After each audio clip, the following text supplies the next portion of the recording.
Blog Talk Radio. Hello, everyone. This is Laurie Smith on Blog Talk Radio. Good evening. It is 10:30 p.m. here in Calgary, Alberta. Wednesday night, January the 19th. I'm happy to be here. This is Child Abuse Prevention and Human Rights Abuse Prevention is up to us, and we're on for 30 minutes. It's a live internet streaming radio broadcast from blogtalkradio.com, and I did pop the link into the chat room there that I want to talk about tonight, and it's kind of a continuation from last Friday. Monday night we had Lindsay Tolson on the show at about 7 o'clock p.m. Monday night talking. The two of us were sort of talking about the similarities between our stories. Both of us are survivors of child abuse and sort of went through a lot of the same types of things and talked a little bit about that, and as well as parts of our healing journey, and really just wanted to be a voice of hope for people out there. So that was Monday night, and so we're going to pick up tonight from where we left off pretty much Friday night, which is looking at the causes and effects of abuse, of child abuse, and the violent family, and violent mothers, violent fathers, violent siblings. And so it's I don't know, this information is pretty interesting to me.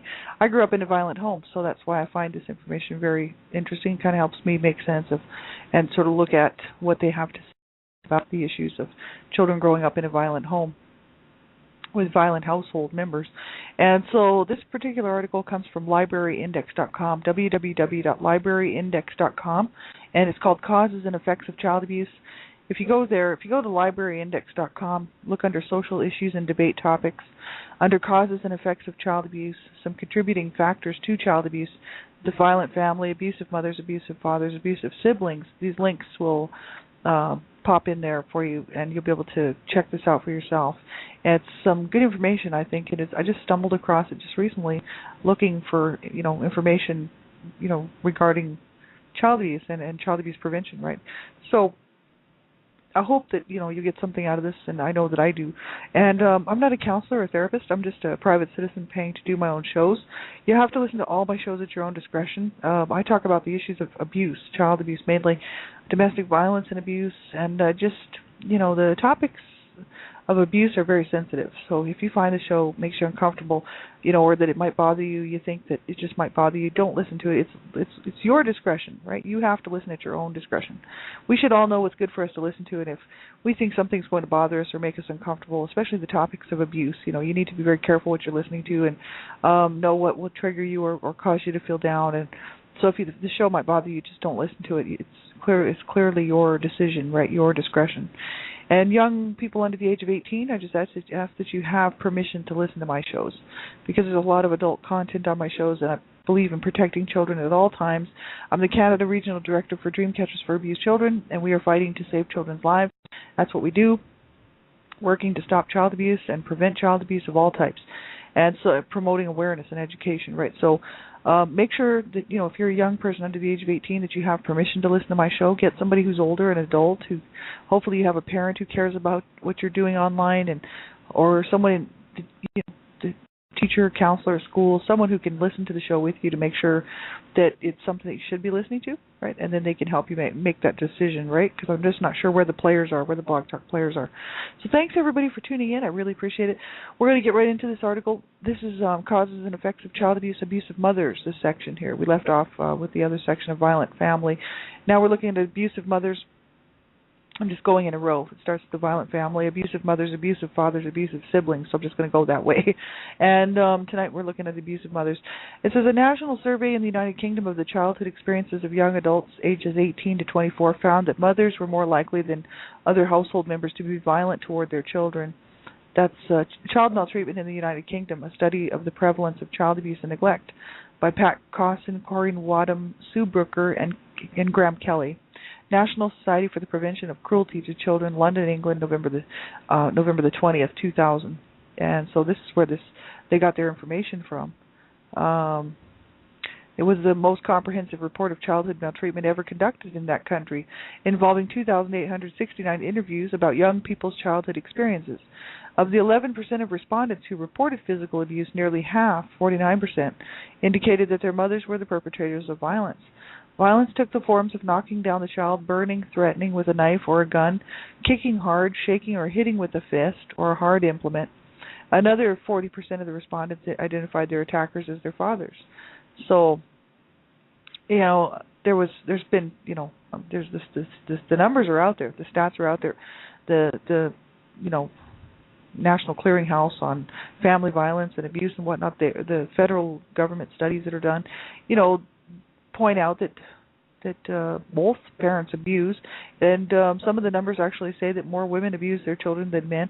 But there was an interesting article that was posted on Dreamcatchers for Abused Children. Sandra Potter had found this one article posted by this woman, and I'm going to have to get that link for you. I'm actually going to read that out on tomorrow night's show on Dreamcatchers for Abused Children, Dreamcatchers Talk Radio here on Blog Talk Radio, which I do host over there as well, at 11 o'clock p.m. Eastern Standard Time, just before my show, which is 10 o'clock or 9 o'clock Mountain Standard Time, right? So that particular article was interesting because she pointed out she did the numbers herself, and she said because women are, generally the people who are caring for the children in the home, the amount of women caring for the amount of children that there are, the numbers just don't add up as far as women being more abusive than men. But the thing is that the reports that are done, the numbers that they come up with, based on the numbers that come in, not based on how many children are being looked after by women, that's where they get their numbers. And so, the numbers are just what they are. It doesn't matter. People are abusing their children. It's absolutely horrific. I don't particularly care about the numbers, and I don't care whether, reports say that more women or more men abuse children. It makes no difference to me. It's the fact that men and women are abusing their children, and other people as well, siblings and whatnot. It's absolutely horrific. It shouldn't be happening. Never should happen. People should stop hurting their children. But I find what's sad here is that, I grew up with my main abuser, my mother. My dad was also very much abusive towards me too, but my main abuser, the one who I was mainly could count on to be physically beaten or physically abused from and verbally assaulted and was my mother. And so, my dad was also physically abusing me too, but not nearly at the rate that my mother was, and my dad was not verbally abusing me at the rate that my mother was. My dad was, however, psychologically abusing me more than my mother was. So that's the issue. Both of them were responsible, but it's absolutely horrific what people do to their children. And growing up in that, knowing what it's like to be burned as a child, to be knocked down, to be threatened, to have your life threatened, to be kicked and shook and hit, and it's absolutely horrific what people will do to their children. And then everybody's standing around going, yeah, give it to her. My mom was encouraged by family members to go ahead and beat me up, right? I mean, there were certain family members. There were some that actually tried to save me from it, but there were others who actually encouraged my mother to do that, which is pretty pathetic and very sad that people will do that. Siblings will do that, but sometimes they do. Not all siblings don't all the time come together as a family. Growing up in a dysfunctional family, siblings don't always rally around together and hold each other and hug each other and say, oh, I wish the abuse wasn't happening. I mean, quite often they're fighting amongst themselves because the abuse is happening, and the one is trying to kind of gain some sort of rapport with the abusers, which is the parents. So they will sometimes take on the role of the abuser too and abuse that child that's being abused because they want to be excluded from the abuse, so they almost become the abuser themselves. Or sometimes they'll sit back and just allow it to happen. There was many different roles that my siblings played in this whole thing, and some of my siblings actually did abuse me, and some of them actually sat back and did absolutely nothing to protect me. So because I was the youngest, I was kind of hoping that somebody would step in. One of my brothers used to step in and try to help me. Actually, two of my brothers did. Used to try to step in and help, but my sister would not. And I think it's because my sister was 5 years older than me. She was the next youngest to me, and I think she was concerned about taking a beating that I was getting, and I know she didn't want to have her face busted open, or I know that my sister did not want to have her head cracked open and blood pouring, out of her head. I just know that my sister did not want to take the beating that I got, so I'm pretty sure that that's why she would never stand up and protect me, right? She would sit back and just be very quiet, and then just stay unnoticed, basically. So that's the role that my sister took on. So siblings don't always come together to try to protect each other or try to help each other out in this situation. But no parent should ever be hurting their child, and anything, the definitions of abuse really are that any action or inaction that hurts or harms a child in any way, that's with intent, any action or inaction. So something that a parent does or does not do that hurts or harms a child, or actually just not even parents, anybody, any action, right, that anyone would do that hurt, or inaction that would hurt or harm a child, is abuse. So, you can't tell me that smashing your kid over the head with a rolling pin, for instance. I'll just use myself in this case because my mom beat me with a rolling pin one time, a huge, heavy, hardwood maple rolling pin, and it was a homemade job by my grandpa. Her dad made it for her, and it was not your average small little rinky-dink cheapo rolling pin. This sucker was deadly weapon, man. And she beat me with that sucker, and that's abuse. I would hope that everybody does realize that. I knew it was because it almost killed me, and it could have killed me very easily. One or two more blows could have done the job. And the sad thing is that family members of mine think it's great. And actually, one of my sister that's still living, actually keeps that rolling pin as a memento. And I told her, I said, Mom bashed my head with that thing. Mom almost killed me with that rolling pin. She not only cracked my head with it, she beat me with it. My back and my shoulders, my head, I took a beating with this sucker.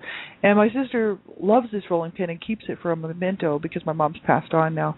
And my sister keeps it, and every time I go over, she drags it out and she says, "Oh, look, Mom's rolling pin."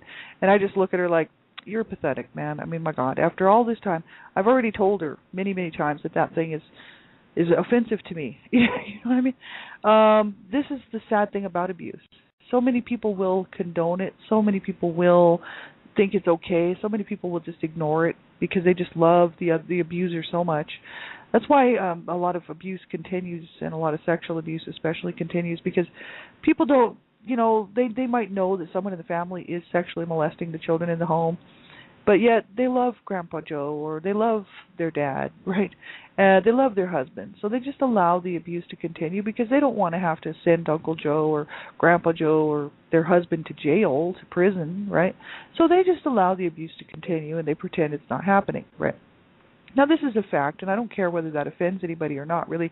What offends me is that my own brother was allowed to sexually molest me and sexually use me because my mother, even though I told her it was happening, told me it was my problem and I was going to have to deal with it at the age of 8, like I was going to be able to do something about it, right? So this is sad, all because she didn't want to deal with having to, have my brother brought up on charges and have him go to jail for sexually using me. You know what I mean? No, it was my problem. I was going to have to deal with it. My mom was my main abuser, so after I told her and she told me that, I didn't push it with her because I knew that she would just beat me or whatever, right? So, I just let it go and had to continue putting up with this until my brother moved, right? So he moved out of he eventually moved out of the home away to Canada, right? So I was, pretty relieved when he was gone. But the thing is it's just very, very sad that parents won't help their children. People won't stop and help people won't help people that they know are being abused. No. I just think it's just perfectly okay, right? No, well, if it was happening to you, you would certainly want somebody to step in and help you, right? So put yourself in somebody else's shoes for just a few minutes and realize what it's like for those children who are being raped, who are being sodomized, who are being sexually used, molested, and abused in every way. I don't go into the details about that on my shows. You know what I mean? But the thing is that it's absolutely horrific. And no child should ever have to go through that. And, people just want to minimize it. They just want to pretend it's not happening. Well, it does happen. And there's 1 out of 3 girls, 1 out of 6 boys will be sexually abused in some way under the age of 18. Now, that's the stats. And there's just too many of us out here that have survived this abuse that we know for a fact that this has got to be, it is true. It's absolutely, abuse is underreported, so it just tells you how incredibly sick our society is, and that people would allow this to go on. It's just so sad. Some experts say social factors cause abuse by mothers. So they go on to talk here. This is Strauss and Smith in Family Patterns and Child Abuse found that women are as likely, if not more likely, as men to abuse their children. The authors believe child abuse by women could be explained in terms of social factors rather than psychological factors. Women are more likely to abuse their children because they are more likely to have much greater responsibility for raising the children, which means that they are more exposed to the trials and frustrations of child rearing. And that's got to be harsh, for parents who are for mothers especially who are struggling. I know that my mom was, I look back at the situation on why my mom was doing what she did to me, and as much as I have a hard time trying to figure out why she would do these horrible things to me, I kind of knew and know why she did those things to me. She was stressed out. She had 10 children, 7 lived, 3 died. 3 died stillborn, so they were full term. They just were dead when they were born. And she was told after having my brother Howard not to have any more children. And after Howard, she popped out 5 more. So it was all marital rape. My dad was forcing himself on her. He was a miserable, abusive man. She was abused as a child. She had they went bankrupt, lost everything. We lost everything. I mean, they literally came and took our stuff out of our house. And I mean, I was old enough to remember. I was old enough to know, what was going on, right? I was about, I think I was 6 years old or something. This was after the social workers were already come and gone, and it was absolutely horrific. And so my parents were just stressed, right? They were in this horrible situation. They were not happily married. They had a bunch of kids they did not want. And here my dad was mentally ill and abusing my mother. And so I knew kind of what was wrong with her and why she was so depressed, because she would vocalize it. She would sit in the kitchen and she would just yell at whoever was listening. It wouldn't matter if anybody was there or not. And she would sit and just say, I should just kill myself. I hate this life. I hate my husband and my stupid kids, and I didn't even want all these kids, and now I've got all these kids, and here I'm sitting in the living room just going, oh, great, thanks a lot, and thinking, oh, God, I'm going to get a beating here tonight because this is going to escalate, because I could always tell when my mom was kind of going over the edge, you know what I mean? And so I'd go in there and I'd try to console her. No, it's okay, Mom, we love you, and try to help her out and stuff. And, I should have just killed myself, she'd say, or I should just kill you, and, absolutely horrific. I knew what was going on in her mind, because she would quite often almost always was telling everybody how she felt, right? And so it was just unfortunate the way that went. Never should have happened. And they should have got some help when they were court ordered to go to counseling. They should have actually let us all go. They should have let the kids go, and they should have got their marriage back intact, get their own psychological issues worked out, get their mental problems worked out, get their own abusive childhood situations worked out, because they were both abused as children. Then they could have brought us all back in the home after we had some counseling, and we may have very well been able to be a normal family, like what you would consider to be somewhat normal and functioning, right? We were functioning in our dysfunction is what we were doing. So we were functioning. We were just very dysfunctional and abusive, and it was absolutely horrific. And I wouldn't wish that on anybody. And so, no, it's just horrible what women, especially some women, have to deal with, and people, the numbers are what they say. I personally don't know, I don't think would ever be able to really ever know a true number, because abuse is not reported, even though my parents were brought up on charges, and my mom actually had reported my dad a couple times for abuse up in Canada, but she wanted to get a divorce, but they wouldn't let her get a divorce because there was no infidelity. So they said, well, we don't care if he's abusing you and the children. You cannot get a divorce because in Canada that's just not allowed. This is back in the 40s. And so, she, it's pathetic, right, what people have to go through. But the numbers are the numbers. Some women never, ever report the abuse. And a lot of times child abuse goes unreported. You know what I mean? So the numbers are just what they are, right? We know there's more abuse happening than there were even. That's why the numbers are sad, because if you see the numbers, you know that there's more. Because there's so much more abuse that does not get reported. There's so many more rapes that don't get reported. There's so many more sexual assaults that don't get reported. There's so many more child abuse cases that don't get reported as child abuse, right? Nobody reports it. The child just grows up in that and lives or dies one way or the other. The parents, there's so much domestic violence that goes unreported and abuse, right? So that's why the numbers are sad, because you know that those numbers are low in every case. They're low, and that's not good, right? I mean, we really need to turn this thing around, because this is absolutely horrific. No child should ever have to go through this, right? It says women spend more time at risk while tending to their children. Time at risk refers to the time a potential abuser spends with the victim. This would apply to any form of domestic violence, such as spousal abuse and elder abuse. For example, elderly people are more likely to experience abuse from each other, not from a caregiver, if one is present. This is not because elderly couples are more violent than caregivers, but because they spend more time with each other. It's kind of like, the whole issue of children being abused, right? Children, where is the abuse happening? Well, wherever the child is. So if a child is being abused, then you know that that abuse happened where the child was. Well, where was the child? The child's generally with the parents, and if the child's not with the parents, the child's with a babysitter or daycare, somebody looking after the child. So whether it's the grandparents, a family member, that's where the abuse is happening.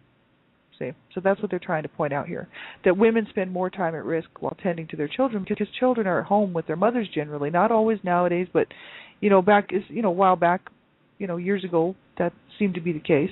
And if the mother's abusive, then the child's going to be subjected to that abuse, and that's exactly what happened to me. My mom was a stay-at-home mother, and she was I would actually try to spend as much time as I could outside of the house, right? Because I was a lot safer on the streets, even though I was almost kidnapped 5 times, and it was not necessarily the safest place to be on the streets, but actually I did feel a little bit safer out there on the streets. But the thing is wherever the parents are, if the parents are abusive, that's where the abuse is going to happen. So if the children are in the home, then that's the issue, right? If it's the babysitter, it's the babysitter. If it's the grandparents, it's the grandparents. It's whoever the abuser is and how much time they have with that child, right? Or talking about elder abuse, it's whoever the abuser is and how much time that person has around that elderly person, right? Risk factors in chronic child maltreatment by mothers. They said here, to determine the connection between psychological risk factors for child maltreatment and chronic maltreatment, researchers conducted interviews and tests of a group of abusive mothers in Quebec, Canada, on 3 separate occasions during the initial recruitment of an intervention program. 2 years later at the end of the program and 4 years after the initial recruitment as a follow-up, Louise S. Essier, Germaine Couture, and Carl Lacharite,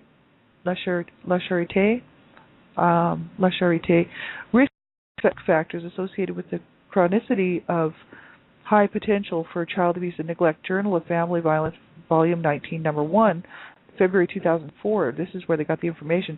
56 mothers were evaluated, 21 mothers whose files at the social agencies had been closed for at least 4 months, transitory problems group, and 35 mothers who were still abusive, chronic group.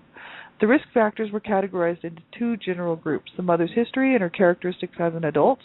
The mother's history included placement in foster care, childhood sexual abuse, running away from home in her teens, breakups with parental relationships, parental unavailability, neglect, and physical violence. So, my mom, for her history, my mother was abused as a child. I mean, horrifically. My grandmother horsewhipped her children, and actually killed one of her sons, my mom's brother. My grandmother murdered my uncle when he was about 18 years old. She horsewhipped him and then made him sleep in the barn, and he got pneumonia and he died. And so she was responsible for his death, right? Did she do any time or get in trouble? No. They just buried him out in the backyard, no big deal. And my grandmother, this was back in the 30s, right? My grandmother, 30s, she was a horrible woman, and she took in a bunch of orphans because it was the dirty 30s. It was the Depression era. There's all kinds of orphans down the road that there was not enough room in the orphanage, so they let my grandmother take some of these orphans in on the farm, right? Because that's where they lived, on a farm in the middle of the sticks in Nova Scotia, right? And so, there you go, complete ignorance, right? And so these orphans actually left because they were being beaten like dogs, and my mother used to try to protect them. And one day she said she saw them all leaving, and they were all heading down the road earlier in the morning, like before everybody was up. And she said, "Where are you guys going?" And they said, "We're going to take our chances on the road. It's better than staying here and just being beaten up and being, beaten to death, because my grandmother was a horrible, sick woman." So this is how my mother grew up, right? So she didn't run away from home. She actually tried to help her younger siblings by taking all the brunt of the beatings. My mother was the was she? Yes, she was the oldest. So she was trying to help the younger siblings, right? And I don't know what else was going on, whether there was any other problems. I just know about that, right? And it really had an effect on my mother, right? She was abused as a child, then got into this marriage with my dad, which was horrible. It says the mother's adult characteristics included family unemployment, limited social support, past intimate partner violence, low level of intellectual functioning, low level of education, and high numbers of children and partners. So, my mom only had one partner, and that was my dad. Unfortunately, she never got to have another relationship. It would be great for her to, leave him, get a divorce, move on, and then find herself a nice man who would treat her right, but she never did that, unfortunately. It's too bad. And so she spent her whole life with this abusive, ignorant man. Sadly enough, my dad, right? yeah, horrible man. And it's just unfortunate what people will do and what they will allow themselves to be put through, and their children. And my mother was guilty of that. Like, she should have got us out. She should have got us all some help. She had the opportunity when the courts brought them both on child abuse charges. My mom could have said, look, I want to separate from my husband, and if I do have like temporary loss of custody of my children, that I'd eventually like to get them all back, right? Once I get myself straightened out, and that would have been so good, right? We could have had a really decent relationship, and a lot of the abuse would have probably ended, I would like to think, right? For myself and for my siblings and for my mom, right? But people don't always get help, right? People don't always do the right thing. Ethier et al. Found that mothers who reported a history of childhood sexual abuse, placement in foster care, and running away from home during adolescence were more likely to have chronic problems of child maltreatment. Overall, mothers exhibiting more than 8 risk factors had about 4 times the risk of chronic child maltreatment. And those with a history of childhood sexual abuse had 3.7 times more risk of having chronic child maltreatment than those without this risk factor. The risk for chronic child maltreatment was 3.57 times for a childhood history of placement in foster care, and 3.2 times for a history of running away from home in adolescence. And the study also found that the following risk factors predispose mothers to chronic child maltreatment, which would be childhood neglect, right? 0.58 times more likely than those without this risk factor to abuse their own children, right? Physical violence, 0.69 times. The unavailability of and breakup with parental figures, which is 9.92 and 1.54 times, respectively. The authors concluded that traumatic experiences of childhood sexual abuse, 77.8% of the mothers in the study, placement in foster care, 80%, and running away from the home during adolescence, 77.3%, had adverse effects on the mother's ability to parent their children. Well, of course, because they haven't gotten any help. Anybody who's been sexually abused, placed in foster care, obviously because for reasons of unknown, but that's a problem, right? Running away from home during adolescence, obviously there's issues there. The mother's not going to be able to cope. If they weren't shown proper parenting and they were abused themselves, how are they going to then be a good mother? Right? We have to learn how to do this stuff. It's like myself as a survivor of child abuse. That's why I do my one child abuse survivor to another shows in the morning, right? Is because mainly I'm just trying to kind of walk through that and sort of show people what a daily walk is with somebody who's survived abuse, right? And what we have to go through just to even learn how to take care of ourselves and learn how to cope. Because this is something that we were not shown as children. So most average people who just grow up in these normal functioning homes learn these behaviors, or some of them, and then when they become adults, they don't have the same kinds of issues and the same kinds of problems trying to cope and deal with things, because they've been shown how to cope and how to deal with things. And it's like, so if you didn't learn any of that, you got to learn it as an adult, right? From somebody or from somewhere, right? So that's what I'm doing, is just researching all the time to try to correct some of the behaviors that were put off on me by my dysfunctional, abusive families, members, right? All of my family was abusive, and so it's I've had to learn this from scratch on my own, right? Which I should have actually learned the majority of it as a child, right? Because you pick that stuff up when you're young. And so, so many mothers don't really know how to properly parent their children. So many mothers don't know that, they know they shouldn't be hurting their child, but they don't know how to cope. So they don't know that there's other ways that they can cope, because they haven't been shown any other way. Just violence and possibly abuse, and, just how to push their way and get their way and make it, they become the abuser, That's the issue with people who have been abused, right? You either become an abuser or you get help and you don't become an abuser. But, you don't want to pass that cycle on, right? We have about a minute left, so you can check this out at www.libraryindex.com, causes and effects of child abuse, right? Abusive mothers, and that's where we're going through here. Just almost finished it up, so we'll have to take a look at the rest of this, and we'll move on Friday night. So thanks everybody for being here. I appreciate it.